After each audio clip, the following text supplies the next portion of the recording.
Uh, a very good evening to all the history enthusiasts. Welcome back to our YouTube channel. Today we are back with you on the very important and very interesting topic of the Sanauli Findings, re-evaluation of recent interpretations. This is part of the lecture series on the occasion of celebration of 100 years of research on the Harappan culture, Harappan Civilization. And today we have with us Dr. V.N. Prabhakar, our resource person. It is my pleasure to welcome Dr. V.N. Prabhakar, Associate Professor of Archaeology at IIT Gandhinagar and Coordinator of the Archaeological Science Center. With expertise in Protohistoric Archaeology and Harappan culture, he has led significant excavations at Rupnagar and Karanpura. Formerly, he held key roles at the Archaeological Survey of India, and he has overseen exploration, excavation, and conservation efforts across the country. Dr. Prabhakar has published extensively and continues to contribute to the field through his research and leadership. And his today's presentation will focus on re-evaluating the Sanauli findings from 2005-06 and 2017 to 19 excavations, which unearthed significant burial contexts linked to the late Harappan sites, late Harappan phase. He will also address recent misinterpretations associating these discoveries with the OCP culture and Mahabharat, and argue for a clear continuity from the Harappan phase based on ceramics, artifacts, and burial traditions. So once again, welcome you to the History Enthusiast platform. We are very glad to have you with us here today. I also welcome our honorary president.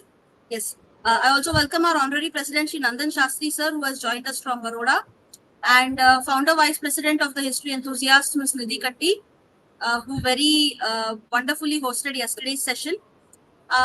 Most importantly, I welcome all the audience members, the viewers, for whom this effort is being made, and those who are learning with us. Thank you for giving me this opportunity. I now request Dr. V.N. Prabhakar sir to begin his today's lecture. Thank you. I will share my screen now.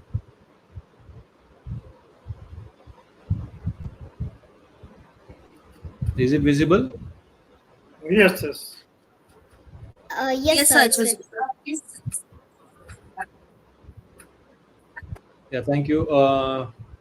Today I am going to talk about Sanauli. It is also known as Sadikpur, Sinauli. There are different names. And again, to begin with, I first of all I'd like to acknowledge my institution, Indian Institute of Technology, Gandhinagar, my parent institution, Archaeological Survey of India, my guru, my mentor, Professor R.S. Bisht, the History Enthusiast Association, and all the scholars who have enormously contributed in the understanding of the Harappan civilization. Sanauli, it has been in news recently, I mean, because of the extraordinary findings of chariots, because nowhere in the Indian context we have this kind of findings. But the story starts in 2004, during which I was deeply associated. In 2004, when the villagers were leveling their agricultural ground. So this is the scenario. I mean, if you look into the picture, you can see the status of the agricultural land where they were leveling, and they came to light with enormous quantity of pottery.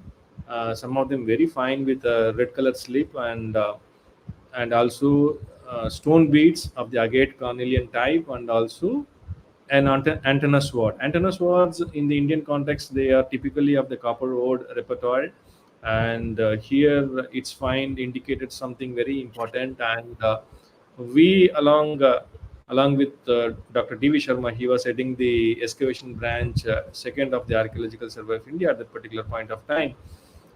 He along with Dr. K.C. Naurial, and we joined as a team, and we went and saw those remains, and immediately we could understand the importance. I mean, these findings were also briefly reviewed by Professor D.K. Chakrabarti before us, and he also expressed the extreme importance of the findings. So soon we published an article. It came in the Puratattva 34 in 2005, based upon the surface finds. Surface finds are the finds whichever came from the villagers digging, and we evaluated the findings, and we looked into the pottery. The pottery typology clearly indicates it's late Harappan assemblage, because we already have late Harappan sites in this particular part of Ganga, Yamuna, Doab, and also Haryana and Punjab, where we do have these kind of ceramics, which are typically termed as the Bada ware. I mean, it has a resemblance on the one side with Bada ceramics, and also on the other hand with the symmetry H typology of Harappa also. So soon it was excavated by Archaeological Survey of India. It went on for nearly 1 year. Again, we published in the next issue of Puratatva in 2006, based on the excavated finds. Here we had extensive evidences, and after that I did a PhD on the burial practices from the Sanauli findings, and later on I continued my research. I looked into the ceramic typology separately, the beads separately, and I published several articles. So these are the findings from the initial digging from the villagers. I mean, when they were leveling the ground, they came across several types of pottery, and several of them they cut at the top and made it as a drinking vessel for them. But typically they have this outflaring rims, long neck, and these kind of shape, which are very typical of the burial ceramics found in Symmetry H and also in other parts of Haryana also. And Dishon stands also came as one of the findings. These Dishon stands have a typical drooping rim. If you look into the dish portion of the Dishon stand, it has a drooping rim, which is very similar to the other late Harappan sites. I mean, if we compare with these Sanauli ceramics with Bhagavanpura and Mitatal having the late Harappan assemblage, so they were very similar. So we concluded that based on the ceramic typology, the Sanauli findings belong to the late Harappan phase, and there were other ceramics also, bowls, small pots, and this is the Dishon stand. Dishon stand with a typical drooping rim. In the Harappan phase, there is no drooping rim. It is horizontally spreading out a dish. It is not at all a drooping rim. Only during the late Harappan times, it starts to droop down, and it droops enormously in the later phases of the late Harappan culture. So this is the antenna sword which the villagers found from one of the burials. Maybe they destroyed many top level burials, because they leveled at least maybe 1 meter of the top level. So many burials might have been destroyed. So this antenna sword, which has a typical flange on the at the base, is a typical repertoire of the copper hoard specimen. Many of them were found in the Ganga, Yamuna, Doab. And one Dishan standard was very much important, because it is a gray fabric. It is gray in color, but it has these white colored decorations. I mean, they have made a groove when it was leather hard and filled with some faience paste, and they have baked it. So that's how it looks very beautiful in terms of white color decorations with a gray color background. And this is also substantiated by another finding of a similar gray colored pottery with white color decorations from the excavations later on. So the excavation was carried out by ASA, as I told you earlier, from 2005 to 6, complete 1 year, and it consisted of typical of the late Harappan symmetry H and Bada type, and Dishan stands with the drooping rim, and the excavator, he reported 116 contexts. I mean, I would say context, but it was originally reported as 116 burials. But later on, when I re-looked into all the burial contexts, it turned out to be many of them, they were not actual burials. They were all just an archaeological deposit. I mean, assembled bones discarded because of the continuous usage of the cemetery area. The later period burials, they were all disturbing the early period burial. So whenever they found an early period burial, they just removed the early period bones and discarded them at one corner, and they built their own burial pits. So that's how we see different contexts, and 116 archaeological contexts could be found from this excavation. And I classified into different categories, which we'll come to that later. Because of its continuous use as a symmetry for several centuries, we do find a lot of disturbances also. This is a similar case in other symmetries like Harappa. Professor Mark Neuer, he also has identified several disturbances of the early burials because of the continuous built up and continuous usage of the symmetry complex as a whole for nearly 500 to 600 years. So we also find a variety of ornaments, ceramics, different counts of ceramics, which clearly helps in understanding the social hierarchy.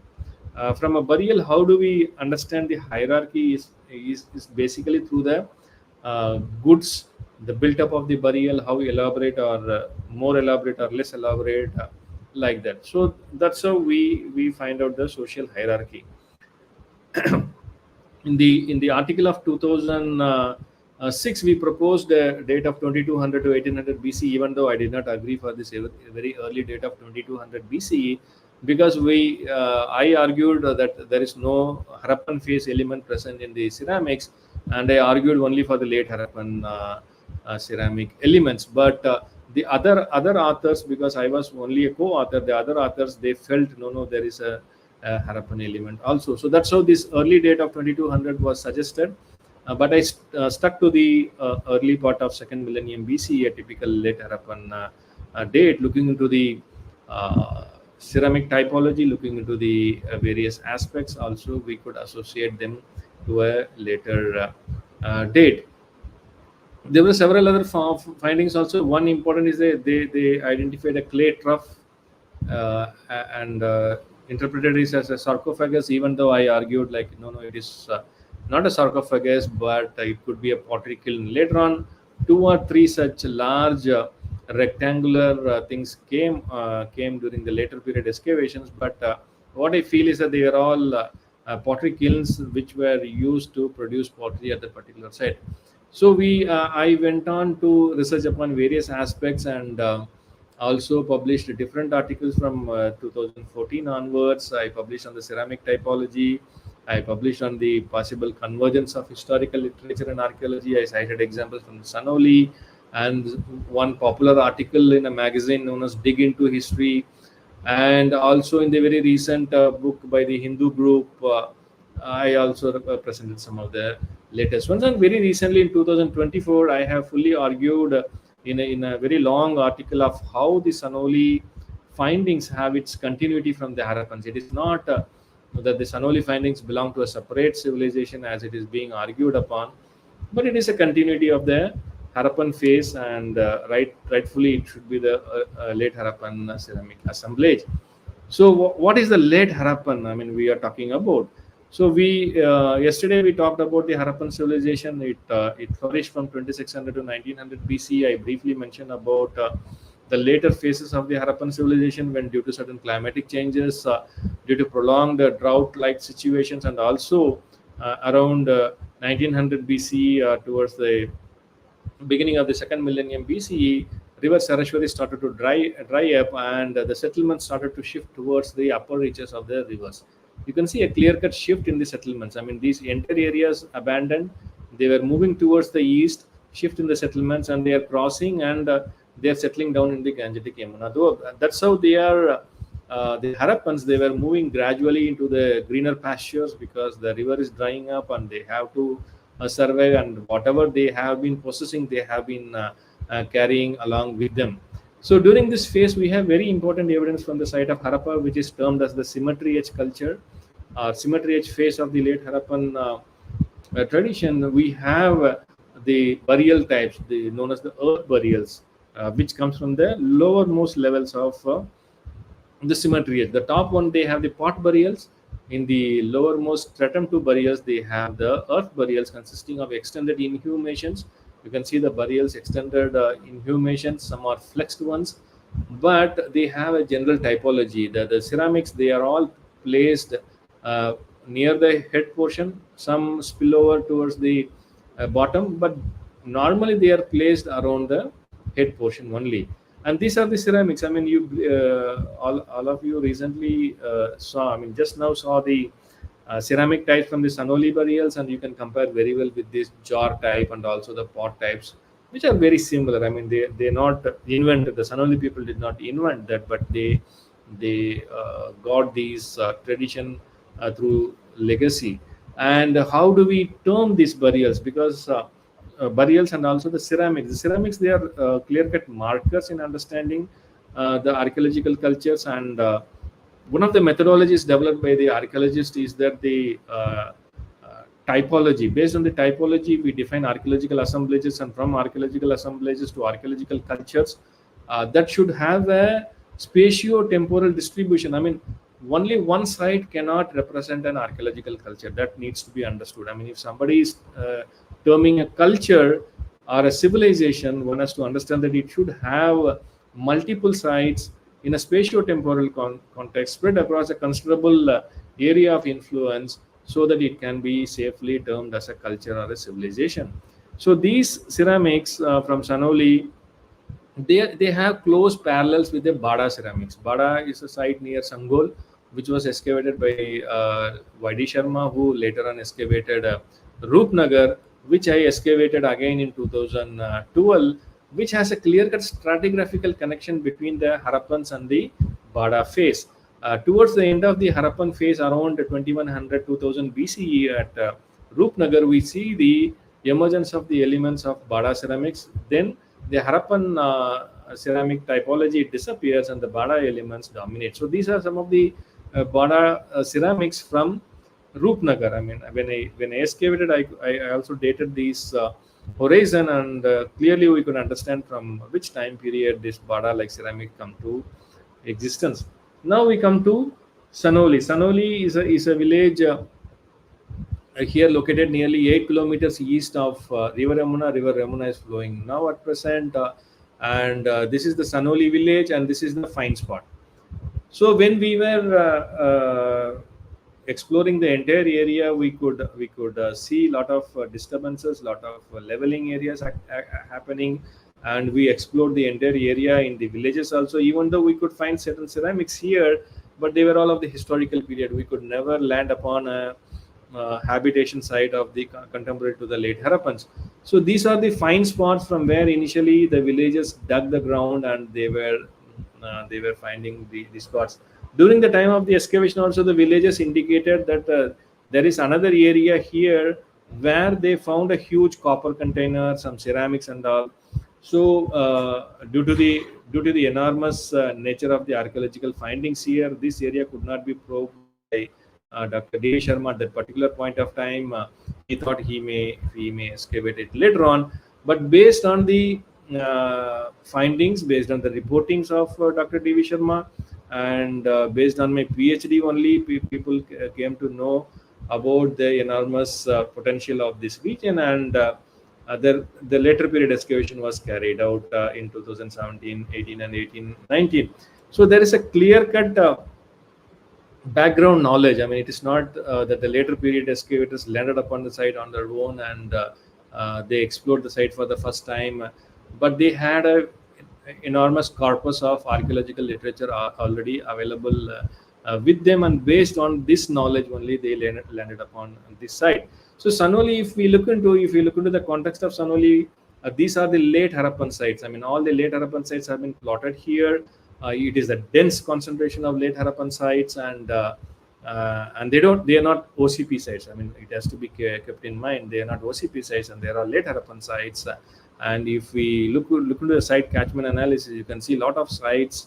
They are located very close to Sanauli, including Alamgirpur. Hulas is slightly away, but a large number of settlements, they are located within the vicinity of Sanauli, which clearly indicates several villages.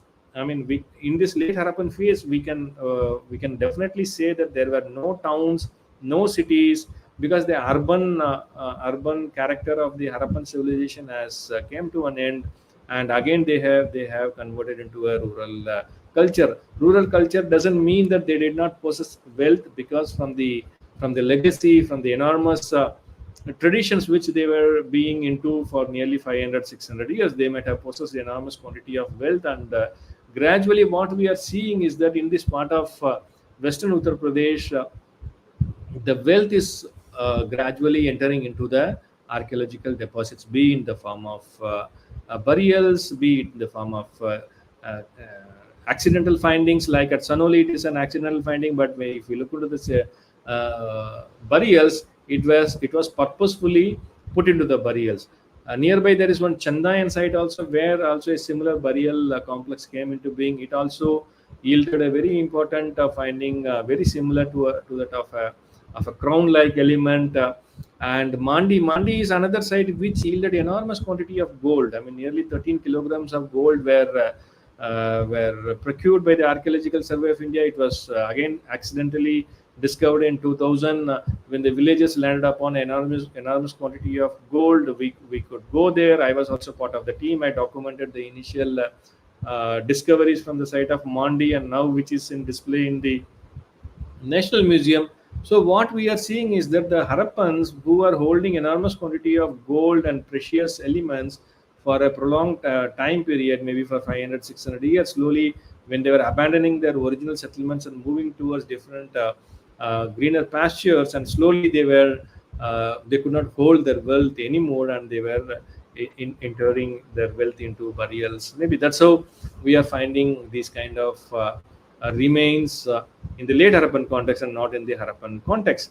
So when the excavations were carried out, it went on for nearly 1 year, and through the process it was found out that it's a huge cemetery site. Wherever they excavated, they found burials, and they were going to nearly 2 to 2.5 meters depth from the top surface. And interestingly, some of them overlap. Like one burial, like if you see this burial, it is topped by another burial. So this burial, when they were excavating, they might have come across this burial. So clearly it is an early phase, this is a late phase, and again this is another late phase. So at least three phases of burials could be noted based on upon the stratigraphy. And if we look into the overall history of the ceramic traditions and also the burial complex, at least for 200, 300 years, this cemetery complex could have been occupied are used for burying the dead. And looking at the burial typology of the Sanauli remains, all of them are extended inhumations. They're not flexed burials like what we see in the cemetery H burials, earth burials of stratum 2. But here, everything is an extended burial, and that can be compared very well with the other late Harappan findings that had come already, like Putti Saman. This is again a late Harappan burial in Haryana. This is Borgad, which is within the Delhi municipal limits, and this is from Bhagwanpura. So all of them have a clear-cut typology. I mean, when we look into a new findings, what we try to understand is that what is the typology, where at all it can be compared into. Then we try to look into the already excavated site, already reported site. Is there any comparison? Is there any kind of correlation we can make? So the Harappans also, they buried their dead in a north to south orientation, northwest to southeast orientation, and they were placing the burial parts towards the northern direction, that is near the head. I mean, this is the normal tradition. Wherever we go, the Harappan type burials, they all have the similar kind of typology, and it was also followed by the late Harappans. And similarly, the late Harappans at Sanauli, they also followed that. I mean, it is no surprise, or it's not a great thing for us to understand that, okay, I mean, this is the legacy of the Harappans which the Sanauli people might have been following. And when we documented the orientation, because the orientation, it varied from northwest to southwest. If you look at the rows diagram, you can see clearly the northwest to southeast orientation, and one or two have a near east to west orientation. Otherwise, most of the burials, we evaluated 71 where a clear-cut orientation was available. So you can see 16 and 17, nearly 35 burials, they have a 50 to 60 degrees away from the north. So it's a northwest to southeast orientation, not exactly north to south orientation. And this is the categorization I could do based upon the context from where various burial remains have been found. Only a few of them I could categorize them as a primary burial without any disturbance, and the second one is disturbed burial. Disturbed burials means they were largely disturbed by later period digging activities. And there is one more category, primary and disturbed, which clearly indicates that they were primary burials, but later on they were disturbed. So you can see the different orientations and the different places from where we got different categories of the burials. So this is the general typology. Again, it is very well comparable to the symmetry age and the other late Harappan burial typology, which I showed just now, like from Puttiseman or Bhagwanpura or Borgad. Wherever we see, it is the same kind of typology. They are laid in a supine position, laid on the back in an extended position, and in a ritualistic position. What we believe is that if you see this particular burial, the skeleton is somewhere above the placing of the ceramics. It means they dug to up to this level where the ceramics are placed. Then they might have performed certain rituals, because they believed in afterlife. They have to place certain items for the consumption of the dead individual. So the first ritual is placing the food items. So they were placing the pots, they were placing the dish on stand, they were placing the ceramics here. It might have contained liquid food, solid food, and they might have performed the rituals. Then they put some earth. Then again they were laying the dead individual on a flat prepared surface. So this is the clear cut evidence, and this type of exact type of burial interment, it is also found from Roopnagar, from the earlier excavation by Y.D. Sharma. So another interesting feature here is that they were placing the dish on stand. You see the dish on stand. This is the dish on stand. They are placing below the hip position. In one burial, in burial 13, the hip is directly resting on the dish on stand. This is another very interesting phenomena which is noticed at Sanauli only. Otherwise, we don't find this feature in other burials. So some burials, they appear as though they are sagging. I mean, you can see the central portion, it has sagged down. I mean, we cannot understand at that particular point of time, because at that point of time, excavation was carried out from the top portion very rapidly, because of the disturbances caused enormously, and no one suspected a coffin burial at that particular point of time. Later on, when the 2017-19 excavations, it brought to light the coffins, because of the copper elements placed on that, so it indicated its preservation. So clearly, this burial could have been a coffin, just because the wooden element, it corroded, and it broken. So the body also sagged at the central position. So this could be one explanation, because I mean, this could be one explanation based on the knowledge gained from the 2017-19 excavation. But actually, in the original excavation, this could not be noticed. And if you look at the postures, I mean, this is really interesting. I mean, some of the individuals, you can see the right hand resting on the right leg. Clearly, the fingers are resting here. Here it is folded. Here both the hands are placed on the hip, right? Here one arm is straight and another arm is crossing the body, and it is touching. Here the entire body is turned towards the east. Here also it is cross-handed. So I mean, it has different ways of placing the individual. What is the exact meaning, we don't know, but they were putting the dead bodies in different postures. Again, it is an intangible aspect which we may never understand.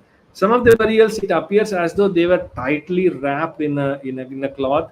Like this burial, if you see the humerus, this humerus, it has come out of the sockets here, and it is lying in on the top of the body.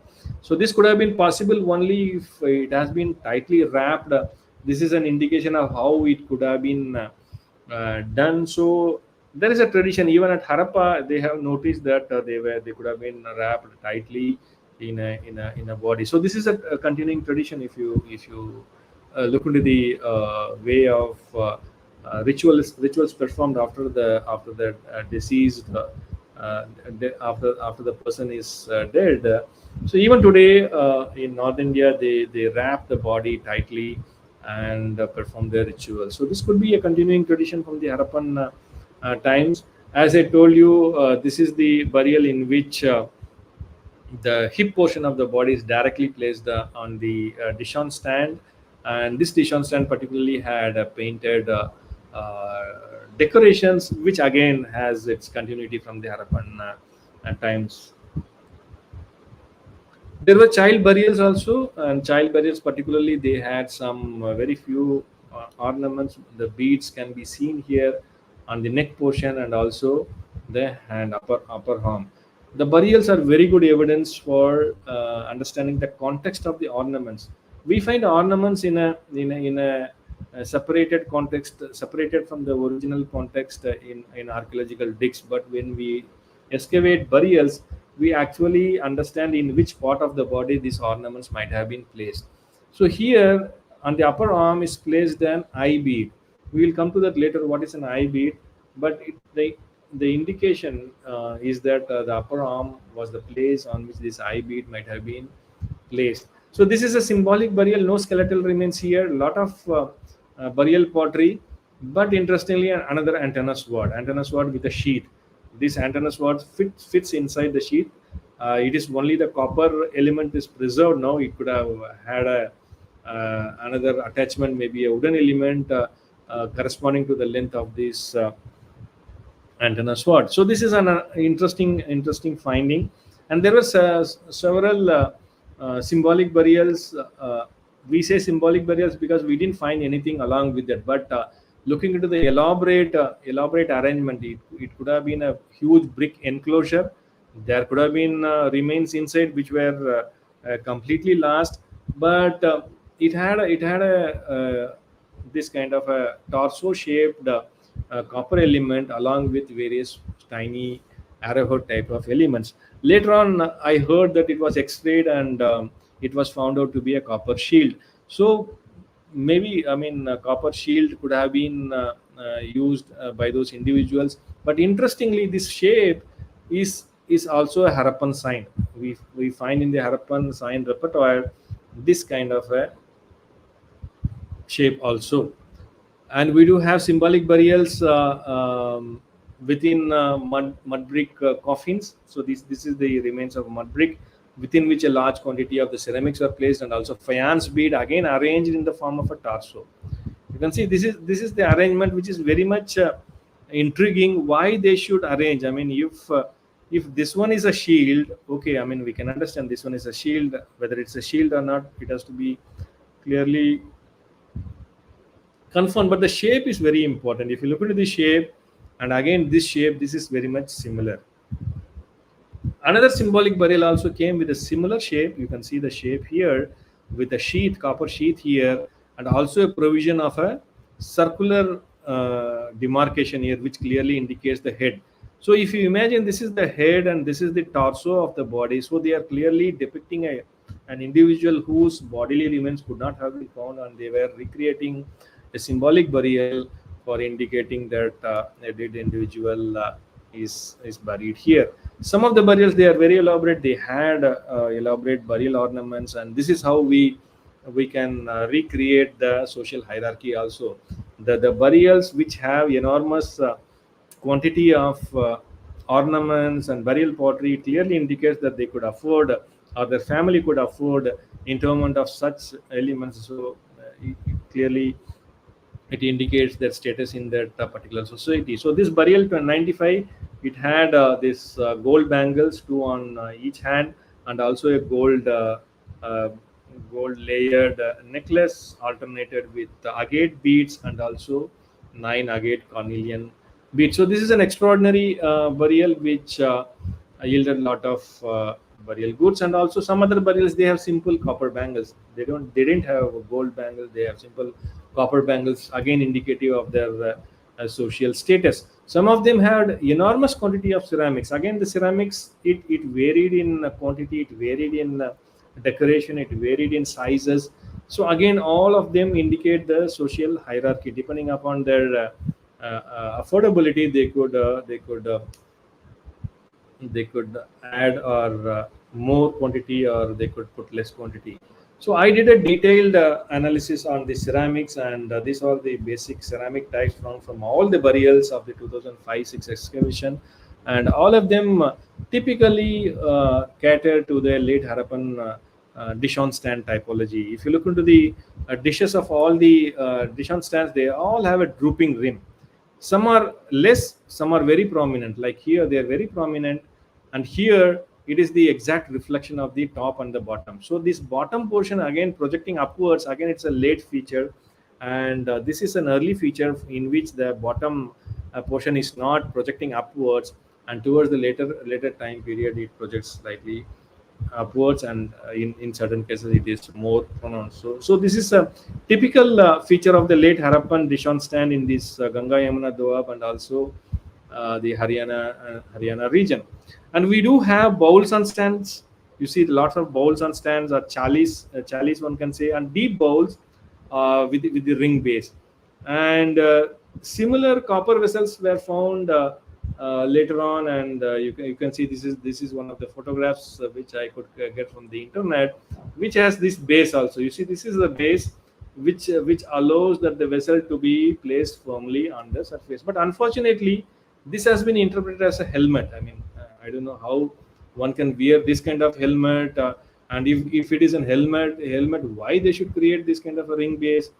This is very intriguing and surprising to see these kind of interpretations when you have direct correlation in the ceramics. I mean, when you have a correlation with the ceramics and you have a similar counterpart in the metal, what is the necessity to interpret it as a helmet? I don't know. And these are the other pottery types, pots and jars. These are the typical lota type pots, again very much similar to the symmetry H Bada typology. These kind of jars with high neck and flaring rims, typical of the symmetry H Bada typology. Different sizes, smaller to larger. Some have contiguous bases, some have non-contiguous bases, some are larger in sizes with bulbous body. So all of them, they have a typical ceramic typology when compared to the symmetry H Bada type. And also the kind of rustications on the basal part of the pot. I mean, if you look at the larger storage jars, they have rustications, they have wavy patterns on the bottom portion of the jars, again, which is a typical feature of the modern pottery type. Some of the lids, they have humped bull handles. This is very well manufactured and executed. It looks very beautiful. And these are the lids, and one very large trough sort of thing was also found, and again with rustications and decoration at the basal part. This is the close-up of the lids with the humped bull pattern. So a few objects, they might have been placed wrapped in a cloth or a bamboo basket. Here a copper spearhead, it was placed in maybe a bamboo basket. Clearly the patterns, if you look into these patterns, it clearly indicates the crisscross pattern of a bamboo basket.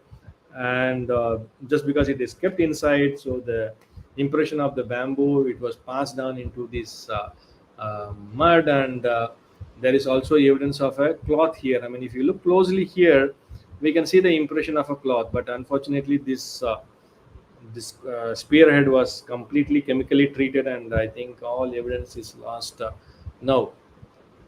We do have a large quantity of agate cornelian beads. I mean, again, agate cornelian beads, agate cornelian as a raw material, it basically came from Gujarat, but during the late Harappan phase, they might have found different raw material resources. Even the Son River Valley and the Central Indian sources, they might have found. But again, this is a continuing tradition of the Harappan bead making. Some of the burials have some intriguing objects, like this one is looks like an anthropomorph. It's very difficult to say. It's very small in size, but this one is a cap-like object which could have been fitted at the end of a stick. Maybe an elite or a socially high-ranking person might have held this as his symbol. Large quantities of faience artifacts were found. It's a fact that Sanauli has one of the largest collections of faience artifacts. We will deal that later in detail. So, having given this background, we come to the 2017-19 excavations. This is slightly 100 meters northwest of the earlier excavation. Basically, it is part of one symmetry complex. It is not a separate symmetric complex. So it's all forming part of this symmetric complex. Maybe one group of families, they might have wanted a separate enclosure, and they might have built a large quantity of maybe they might have buried all the family members here. And interestingly, many of them are coffin burials here. And this is the famous the chariot. Again, the coffin is at the back. So this is the details of the chassis and the vertical copper columns of the chassis. But interestingly, what happens is that this one led to re-examination of some of the older photographs which I had of the 2005-6 excavation. So when I look closely, there was one discovery from the 2005-6 excavation which could not be understood at that particular point of time. Is these four copper channels wrapped by a faience beaded necklace? I mean, this is very much closer and very much similar to these copper channels. So definitely there could have been chariots there also, but maybe due to excavation limitations, they could not excavate. And this was not also excavated fully. Had they excavated even 30-40 centimeter down, they might have got other fragments also. So in a way, it's not so unique, I would say. And this area also, it is not unique because this kind of elements of a chariot, it is also coming from the older excavation. So what it is really required is that to assimilation of all the data, we should not look into data from different excavations separately, because all of them belong to one symmetric complex. So if we analyze them with a fresh outlook, maybe we can come to know maybe there could be many different areas within the whole symmetric complex. There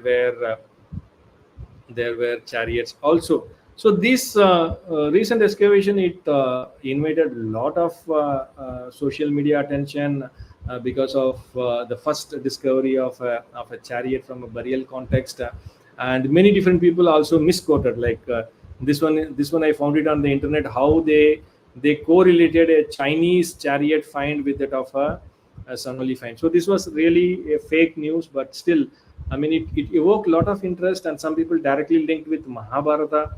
I don't know what is the connection between Sanauli and Mahabharata. So people try to correlate with that, and but there are various in the website. If we just Google Sanauli and chariot, we will find a lot of information, lot of news items mentioning about royal warriors, royal burials.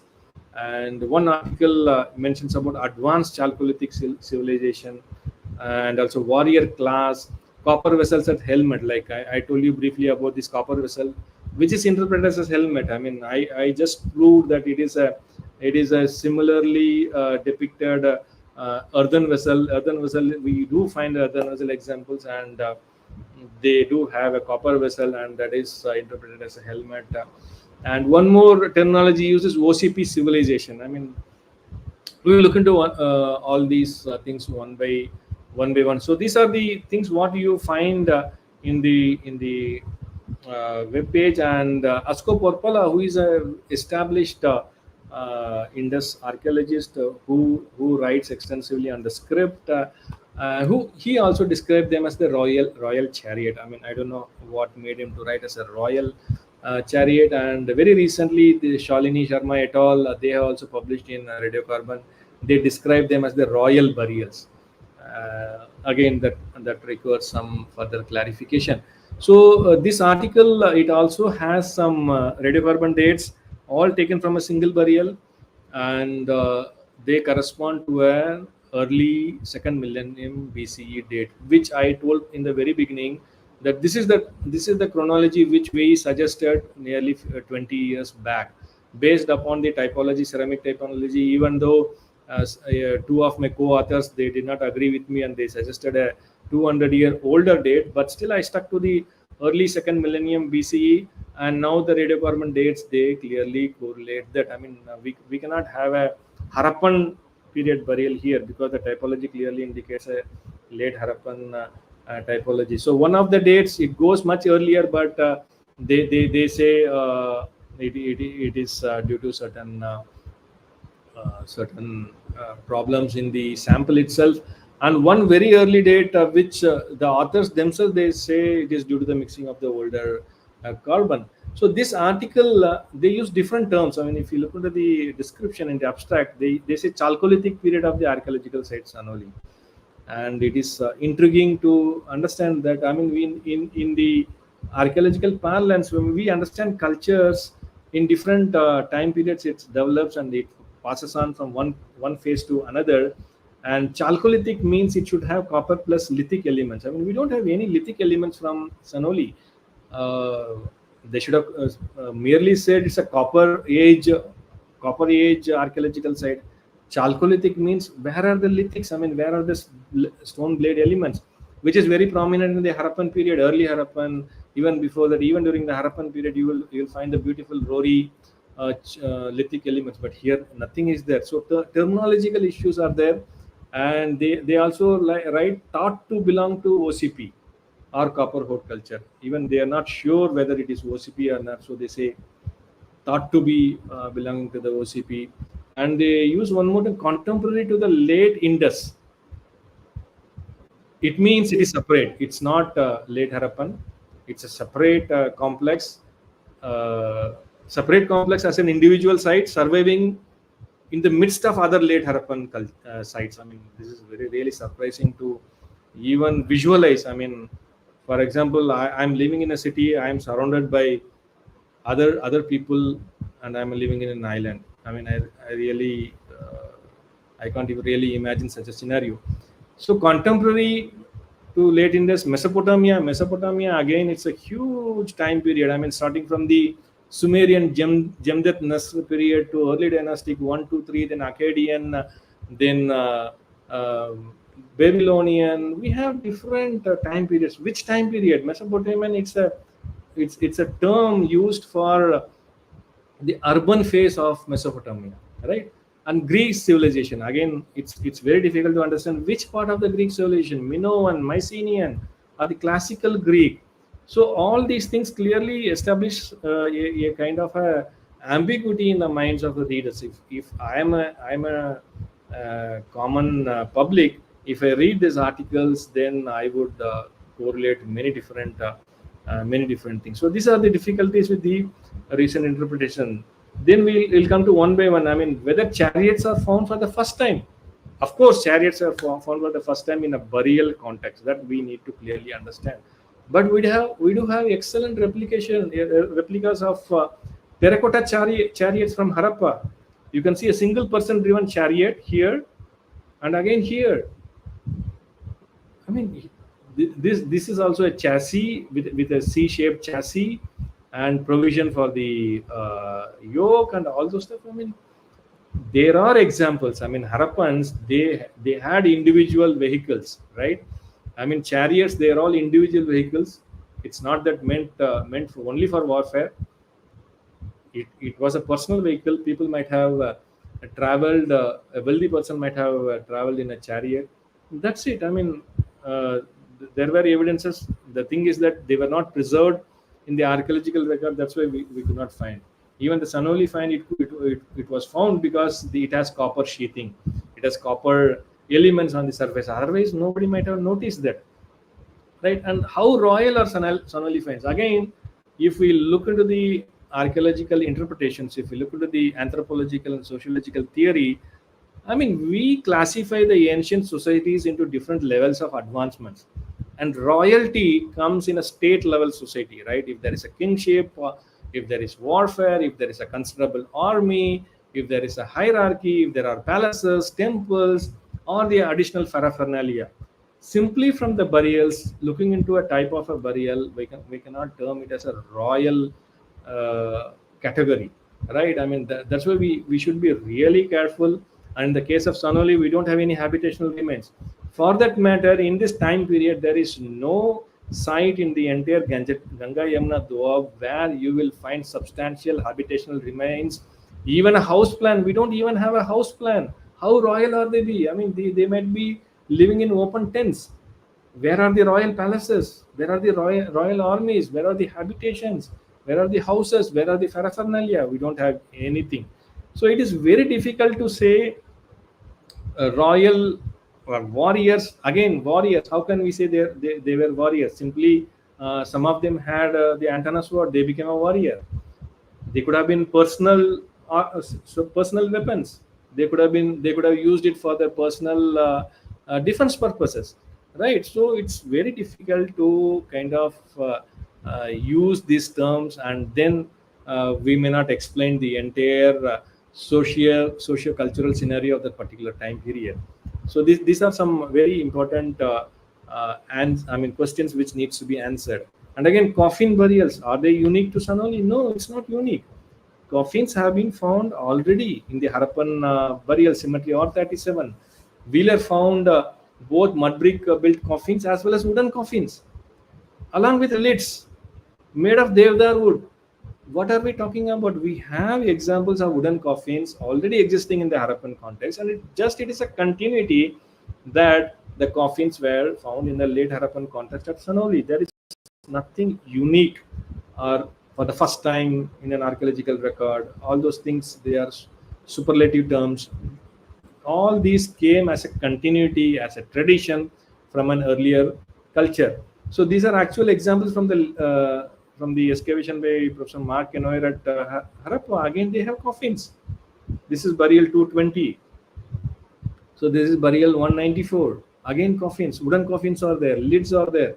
So coffin as such, it's not unique to Sanauli. It is a continuing tradition. Then comes the important question of OCP. I mean, OCP civilization. I have personally worked excavated a site known as Madarpur, where OCP remains are there. I mean, I have personally handled, and it can be never compared with the Sanauli ceramics. Sanauli ceramics are so sophisticated. It is so well navigated. It has a bright red slip.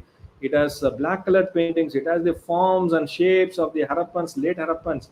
It can never be compared with OCP. I mean, it's really intriguing that a few scholars who try to identify Sanauli as an island existing in the midst of all other settlements and placing them nowhere. Advanced civilization, advanced Chalcolithic civilization, OCP civilization. As I told you, there is a clear-cut established anthropological theory which is fitting into the archaeological cultures and also the present-day communities. Scholars have worked for more than 100 years, 150 years trying to define what is a different level of a society, starting from the bands and the tribes to chiefdoms to state level societies, right? All these things are clearly found in the archaeological record, and that can be correlated. Where are those evidences from Sanauli? It is a simple burial complex which has some social hierarchy. Maybe there were established elites living at that particular point of time, but nowhere they are royals or warriors. Then where are the palaces? Where are the temples? Where are the habitational houses? So all these things they have to answer. I mean, if we use these kind of terminologies, then one need to answer them properly, right? And the continuities, I mean, we cannot ignore the continuities. I mean, and if it is a advanced civilization, what kind of advance, what is the meaning of advance? We are yet to know what is the advanced civilization means. Simply possessing a copper object cannot make them advanced, right? I mean, people try to term them advanced because they possess copper and so on and so forth. But if we look into the continuity, I have explained this earlier also. We have a clear continuity from the Harappan elements, which we see one by one. One of them is the eye beads. I mean, I showed briefly in one of the child burials a eye bead, right? This is an eye bead. This is a copy of a decorated cornelian bead. This is a decorated cornelian bead, single-eyed. The single-eyed, double-eyed, right? And since they could not, what is a kind of continue with the technology of producing this kind of white color decoration, they selected the stones in such a manner which had some part of reddish portion. They rubbed the stone in such a manner they could create a similar design. right? And the Sanauli period people, they also produced it in faience. They duplicated. This is the continuity of the Harappan period, the eye beads of the Harappan period. This is another replica of an eye bead in faience from Harappa. This is a replica of an eye bead made of steatite.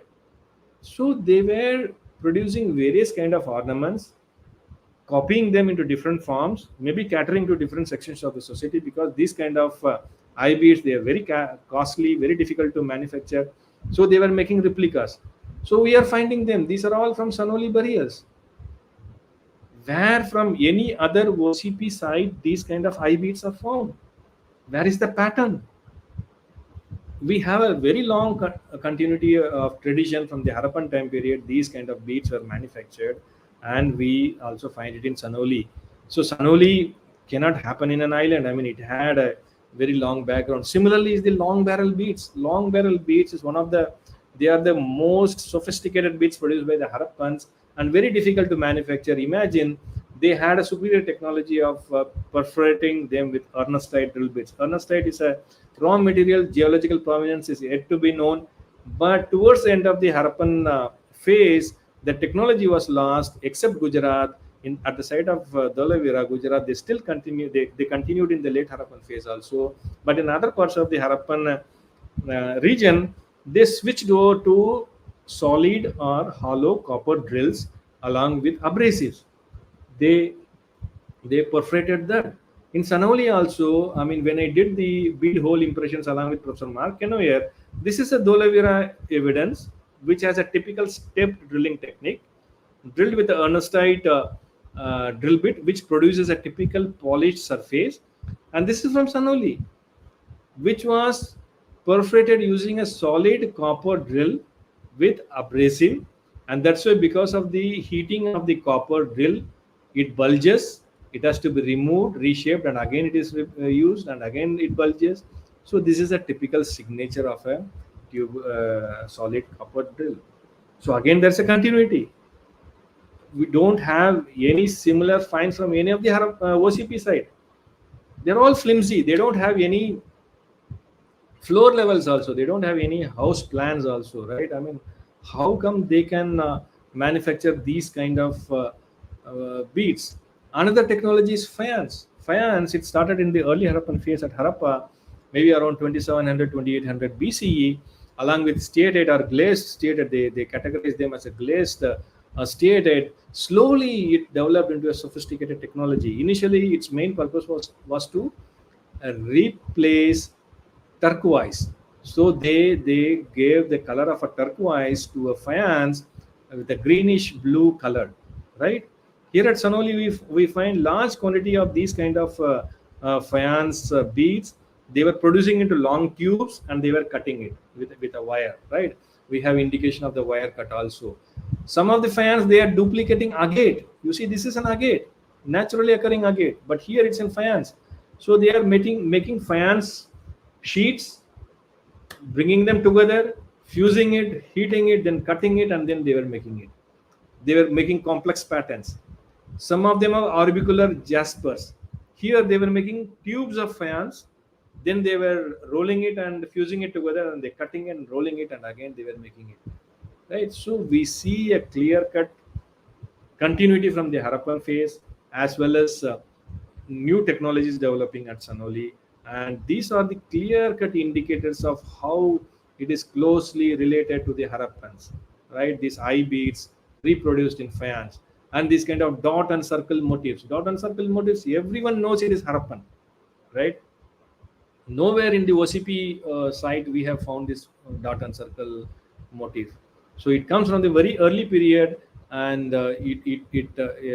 these kind of dot and circle motifs, they were put on various objects like ivory combs, dies, seals, everywhere. I mean, a lot of evidences are there. So it's a clear-cut case of a late Harappan continuity of the Harappans.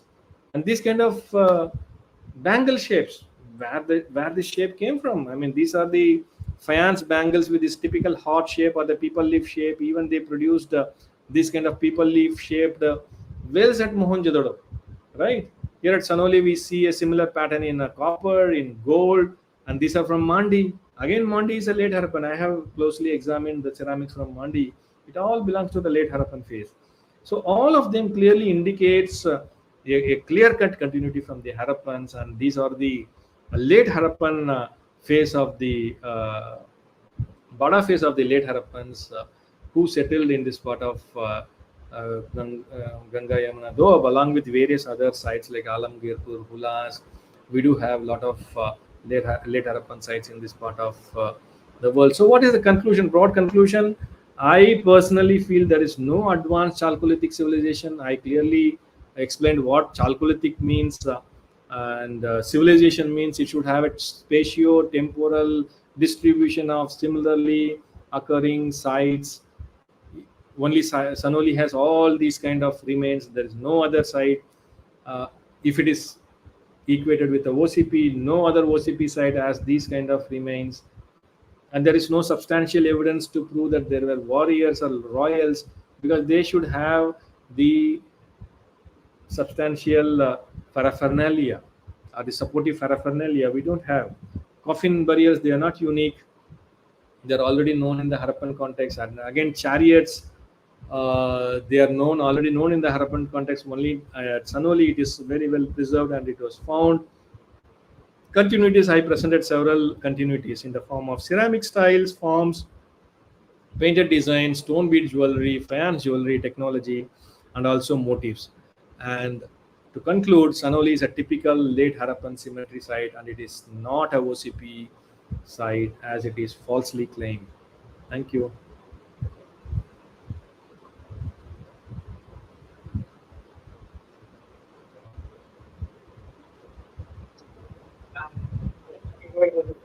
Thank you very much for the wonderful presentation. It was a very, very informative and very comprehensive. So, first of all, I would like to congratulate you on behalf of the history enthusiasts for such a wonderful presentation. So, with your permission, we can take up a few questions. Yeah. Nikki, would you like to read out the first two questions posted by Nandan? Yes, I'll do that. So Nandan Shastri sir, who is honorary president of the History Enthusiast, has asked a question. Will you please briefly describe the geological features at the Sanauli site? That is the So first question. Sanauli is located on the alluvial plain, so it is hardly 8 kilometers away from Yamuna river. But in the ancient past, Yamuna might have flowed very close to Sanauli itself. So it's a vast alluvial plains of Yamuna. No other rock, nothing we can find in that area. Thank you, sir. There is one more question by Nandan Shastri ji. The question is, I hope you can read it on the screen. Yeah, antenna swords, they have a thick core. So even though they were buried for thousands of years, they slightly corroded, but with a treatment, chemical treatment, they were very well preserved, and it is kept with the excavation branch of Archaeological Studies of India. Okay, Thank you. In connection, sir. with this question, so what? Just one second. What would be the composition of these copper antennae swords? Was it only pure copper, or was it an alloy of some kind?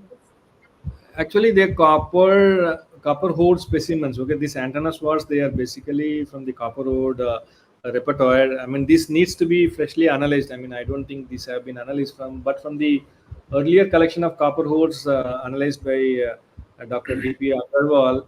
They are pure copper and very minute traces which might have been in the raw material itself. They were not intentionally adding any alloying into that. Thank you Thank very you, much. sir. So there are more questions by Yeah. Manali. Manali, will you read them or should I take? Yeah, I can Sure, read. I'll read out my question. Okay, fine, sure. So, from the study of the buried remains, have researchers detected any pathological conditions that prevailed during that period, which can aid in the study of relative health of the people of prehistoric and protohistoric Sanauli? So far, no. I mean, anthropological studies have been carried out for understanding the age group and also the different sexes, but not the pathological aspect. They have not been studied so far. Prehistoric and protohistoric Sanoli, I mean, I could not understand. There is nothing prehistoric here because we categorize that particular part of history. Even the Harappans we place under the protohistoric time period. Sanoli also we can place it under the protohistoric time period, and we do find a definite continuity. As I demonstrated in my talk, we have a clear cut continuity from the Harappan period into the Sanoli remains. So there is one more question by Manali. The same question was continued in this text, I guess. This question is where the raw material. Yeah, Manali, you can read it. Yeah, I can read, actually. I can read. So raw materials, again, you see, this is a symmetry site. We have not found any habitation. I mean, no house has been found, no habitation has been found. So we cannot definitely say whether they were manufacturing here at Sanauli or they were getting it through some trade purposes also. We may not say very conclusively, but the raw materials, they are slightly different from the Gujarat region. Looking into the appearance and all, some of them might have come from the Son River Valley, right? I mean, if we were fortunate to find any habitation site in the future, maybe we can answer these questions. So at this point of moment, we don't have that evidence. Thank you, sir. Mr. Sudeep has asked a question. Thanks for the wonderful presentation. The question is, as I am a non-academic enthusiast, can you briefly tell me what OCP means? OCP actually is a kind of a pottery known as ochre colored pottery. First named by Professor B.B. Lal in his excavation at Hastinapura in the 1948. So he found this kind of pottery very kind of weak, very poor fabric. Very easily it can be broken down if you just touch it. That ochre colored will come from the surface. So he named it as ochre colored pottery. So later on, this particular type of pottery, they were found in a stratigraphical horizon from Ahichatra, but from many sides on the surface. So normally it is a single culture site, like at Madarpur, where we excavated in 2001. It is also a single culture site, and these kind of ceramics, they clearly indicate a very poor manufacturing technique. It didn't have slip or paintings, even though a few claim that from Lal Killa they found OCP with a red slip and a black colored painted decorations. But again, the nomenclature itself, it's very difficult. I mean, if one terms as a ceramic without any painting with an ochre color surface as a OCP, then how can one correlate a red slip surface pottery with black color decoration as a OCP, right? So there are very vague expressions used in the description of this pottery, but people generally take it belonging to the second millennium BCE, and it has affinities to the late Harappan pottery types. I mean, that is another very important fact, that some of the pottery forms of OCP, they have late Harappan pottery forms and shapes. Thank you, sir. There is one more question by Ashutosh Singh. So I have a Thank question you, that sir. contradiction Singh related has to asked- this site on basis of PGW or a late Harappan site. That is the question. PGW is much later. I mean, when OCP, when we say OCP, it is a second millennium BCE or a mid second millennium BCE ceramic type. But PGW is much later. PGW is an Iron Age assemblage that is slightly later. Even though some sites they have given very early dates, but we don't have a consistent early dates. So they in chronology they are much later than OCP. In a stratigraphical context also, it is found later than OCP at the site of Ahichatra and also Hastinapura. The controversy here is that OCP, when they say Sanauli belongs to the OCP culture, the ceramics, they are not OCP. I mean, that is my basic contention. The ceramics, they are completely Bada phase of late Harappan ceramics, and it is not at all OCP. Thank you, sir. There is one more question by Manali. Uh, Congratulations on the phenomenal lecture, sir. Question is, what kind of string was used to make jewelry? A different kind of strings. In the Harappan context, we have evidence of silk, cotton, jute. Jute rarely, I mean, it has to be confirmed, but cotton and silk we have, and also copper wires they were used to string the beads into a necklace. That evidence we have from Dholavira. Thank you, sir. Manuel Joseph has a question. So some allude the site with Mahabharata. Some others are of the view of RV affinity. What is your view? That is the question by I, I, Manuel Joseph. I don't think there is any validity for this affiliation. Yes, sir. As you already mentioned it in the lecture too. Ashutosh Singh has asked one more question.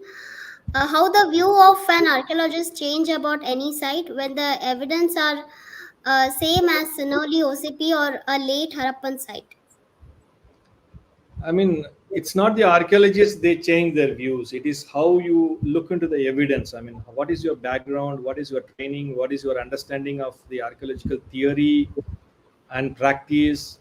That is how your interpretation is defined. I mean, if you are exposed to interpretations based on sound archaeological theory and practice, then there is, I mean, less mistake. I mean, I cannot say that people don't make mistakes, but people do make mistakes. But it depends upon how you are trained and how you are exposed to various archaeological theories. And the ceramics, they are very good indicators. And if one cannot read the ceramics, then the entire interpretation goes wrong. And that's how my my argument is that it is not OCP, it is a late Harappan ceramic. It's not at all OCP. That is my contention. Thank you, sir. Thank you so much. If any other audience have questions, they can put it in the comment box.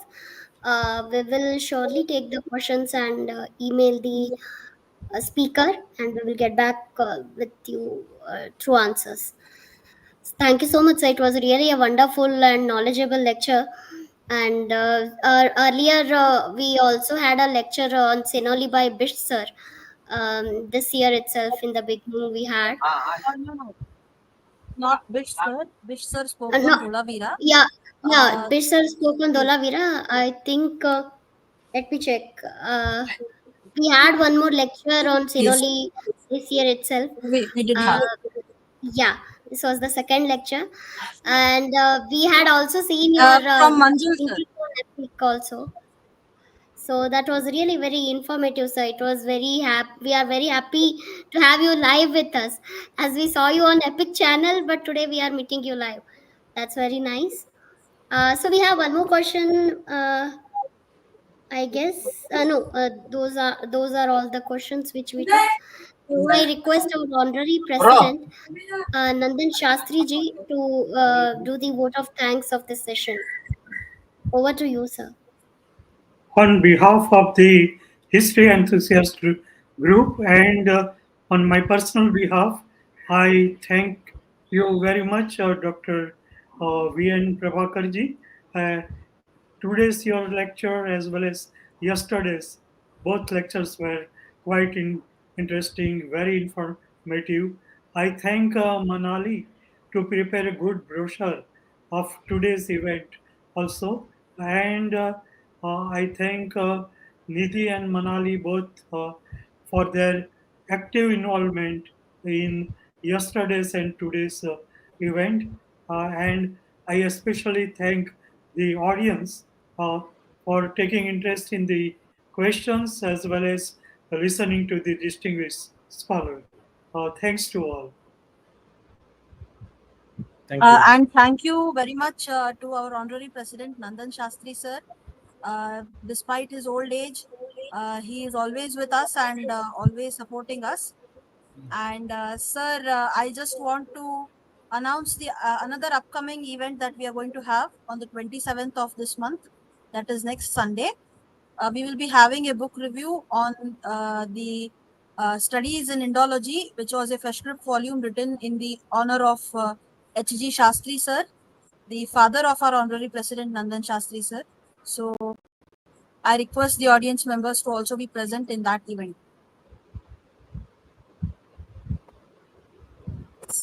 And through this platform, I also request if any of the research scholars who are watching us, if you want to present your research, if you want to share your findings with the history community, our platform is always open to you.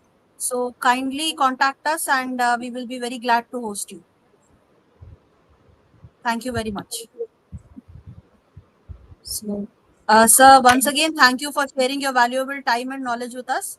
And we hope that our association will continue with you. And like you said yesterday, we will shortly post shorter videos which are more appealing and interesting to the audience and which can do much more in the direction of spreading awareness about the various archaeological studies that are going on and that have already been done in India. Thank you very much, sir.